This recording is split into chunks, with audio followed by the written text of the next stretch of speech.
Chapter 11. "You're secretly married," Nancy stated, amazed. Her mind raced, absorbing the news. She had come hoping that Angie could give her information about her former boyfriend.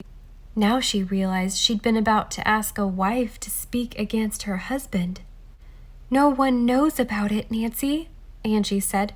Please promise you won't tell anyone." Scott and Angie seemed to be so much in love, Nancy immediately said, "All right, I promise, but why is it a secret?" Scott and Angie exchanged glances. Then she said, "It's a long story. Why don't I make some hot chocolate and we'll explain?" "That sounds good," Nancy said, "but don't you have to go to work?" Angie blushed. "That was just an excuse. I wanted you to leave before Scott got here." Nancy and Scott settled on cushions around the low table, while Angie bustled around the tiny kitchenette. Nancy watched her pour milk in a pan and add cocoa. "I assume you faked the breakup so people wouldn't suspect you're actually married." "Well, sort of," Angie hesitated. "You don't have to tell me, Nancy said. "I'll still keep my promise." "To be honest," Scott said, "it will be a relief to talk about it. We're so happy together. Every time I open my mouth, I want to blurt out the truth." "You silly," Angie grinned at Scott. Suddenly something occurred to Nancy. Was this the secret Scott had been hiding? Was Tom blackmailing him because he'd found out he was married? "Why did you pretend to break up then?" she asked. "My father," Scott said bitterly. He tugged at the collar of his sweater as if it were choking him. "He disapproves of Angie, and he'd be furious if he knew we were married. I took Angie home to meet him once. He immediately had her family investigated and decided she didn't come from the proper background." "But you told me her family was wonderful," Nancy said. "They are. Hard-working, warm, funny, just great people." Scott gazed at Angie with affection. "Thanks, cara mia." Angie left the pot on the stove and knelt down to hug him. "But they're immigrants," she told Nancy.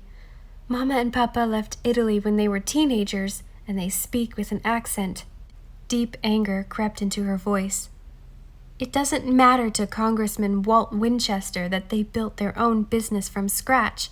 "They're not blue bloods," Scott finished for her. "Walt Winchester's only child, only son, has to marry into a good family, definitely one with plenty of money and connections." "So he can follow in his daddy's footsteps," Angie added sarcastically. "That includes going to law school, and then, of course, getting into politics." So it was Walt Winchester whom Angie was reacting to when she ran out of the restaurant, Nancy realized. She said, "But plenty of kids make their own choices, live their own lives." "Plenty of other kids," Scott said grimly. "How can your father stop you?" Nancy asked. "Money." Angie jumped up to stir the hot chocolate. "Scott's grandmother left him a large trust fund, but Scott doesn't inherit it until he's 30, unless his father gives special permission. Of course he won't if he finds out Scott married me. And I need that money now to finish college and get my master's." Scott swallowed hard. "Dad will only pay for my education if I'm willing to follow in his footsteps. How could I do that anyway? His boots are too big to fill." He gave Nancy an ironic smile and waggled his foot.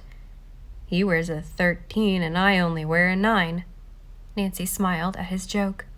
"But if you want to finish college, why did you drop out?" "Dad kept pressuring me," Scott said. "I hated pre-law, but I didn't know what I wanted to study. Now, after working on the new house all summer, I know I want to be an architect."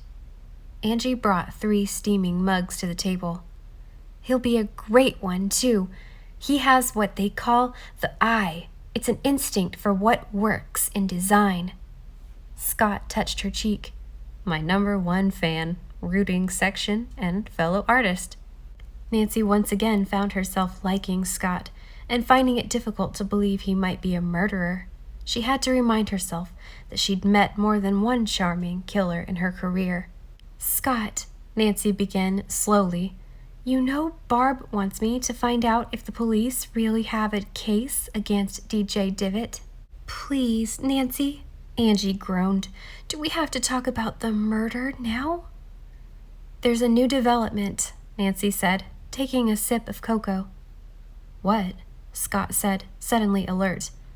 "Last night, Tom's aunt found a great deal of money hidden in his room." "Really?" Angie was surprised. Scott only stared at Nancy. "Yes." Nancy remembered her promise to DJ, so she phrased her words carefully. "I've been trying to figure out how Tom might have come by so much money. In my experience, sometimes one source of a large amount of cash is blackmail." Nancy watched Scott's reaction carefully. He said nothing, only blinked his clear blue eyes rapidly for a moment. "You think Tom was blackmailing someone?" Angie said. "I wouldn't be surprised. He wasn't a very nice person." "You didn't like him?" Nancy asked.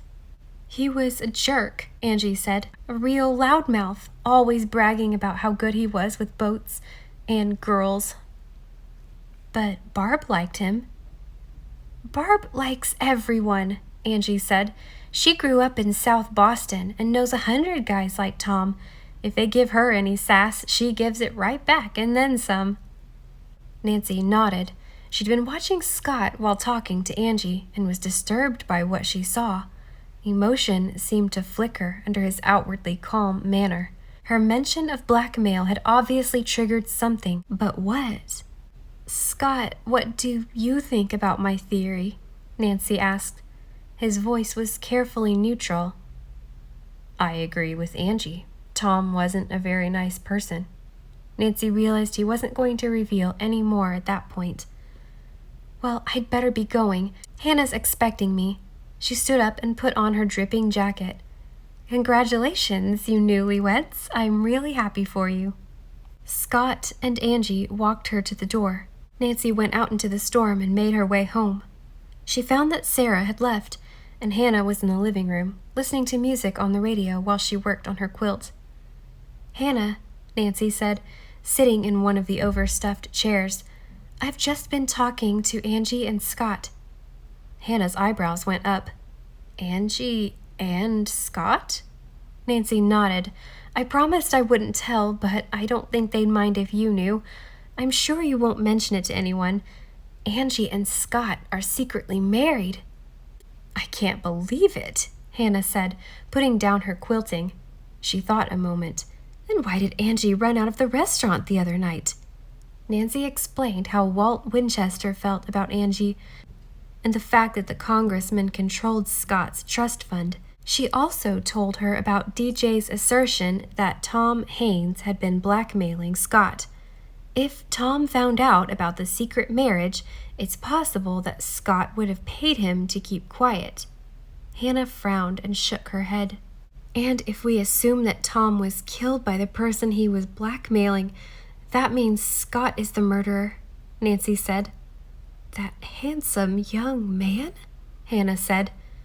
"I know, but anyone can be pushed to the breaking point, and dropping out of college shows that Scott doesn't always react well under pressure.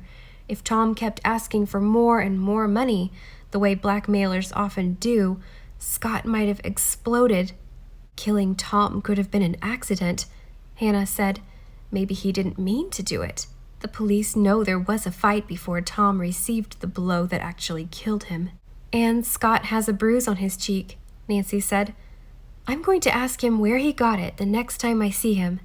Also, DJ saw Tom and Scott leaving the Spotted Dog together the night Tom died." Nancy sighed. "Poor Angie. It doesn't look good for Scott." "Don't you need proof, Nancy?" Hannah said. "That's what you always tell me." "You're absolutely right, Hannah. I need to find a way to search Scott's cabin on the yacht. There might be a clue there. But don't forget," Hannah said, "you only have DJ's word for it that Scott and Tom were together that night. And DJ's still a suspect." "Good point." Nancy said thoughtfully. Just be careful, Hannah said. Don't take any chances. The police will solve this murder sooner or later. In the meantime, though, people like Sarah are suffering, and the killer is walking around free. The telephone rang, and Nancy answered it. Isn't it incredible? Barb sounded so excited Nancy hardly recognized her voice. Angie told me the news. She said if she could trust you, she could trust her best friend, me, of course, to keep the big secret. Can you believe it? I've been living with a married woman and didn't even know it. You sound happy, Nancy said. I am. It's so romantic. And guess what? Scott's father is in New York and won't be able to fly back to the island until this gale blows over. So Scott and Angie have decided to have a little wedding celebration. We're invited to Scott's yacht tonight for a lobster dinner. Can you make it? Sure, Nancy said. I'd love to. She wondered if she might find an opportunity to search Scott's cabin sometime during the evening. Great! Scott will pick us up on the dock at 7. If anyone sees us, this will confirm his playboy image for good. One guy entertaining 3 girls. How the gossips will love it. The wind had begun to die down, but the rain was still heavy when Scott ferried them out to the yacht. The girls carried dry clothes in plastic bags, knowing they'd be soaked by the time they arrived. I'm sorry to drag you out into the harbor on a night like this, Scott said, as he helped them up the boarding ladder. But I can't leave Emily Sue alone until this storm's over. I feel guilty enough deserting her this afternoon for a couple of hours. Angie stepped on deck. Are you telling me a boat is just as important as your wife? She said, pretending to be angry. Of course not, Scott grinned. The boat is more important. Oh, you! Angie chased him down into the cabin, threatening dire revenge. Classic rock and roll songs were on the CD player. While Nancy and Barb shucked ears of corn, Angie put together a huge salad, and Scott bravely dropped the lobsters in the pot of boiling water. Sorry, big fella, he apologized to the last one, but we all gotta go sometime. And someone's gotta do the dirty deed, Angie said, shuddering. Better you than me. Anything for you, my Angelina, Scott said with sudden intensity. Anything. Nancy watched him carefully. Did anything include murder? She wondered. Dinner was delicious. Melted butter ran down their chins. The pile of lobster shells grew into a mountain. And Scott won the How Fast Can You Eat an Ear of Corn contest.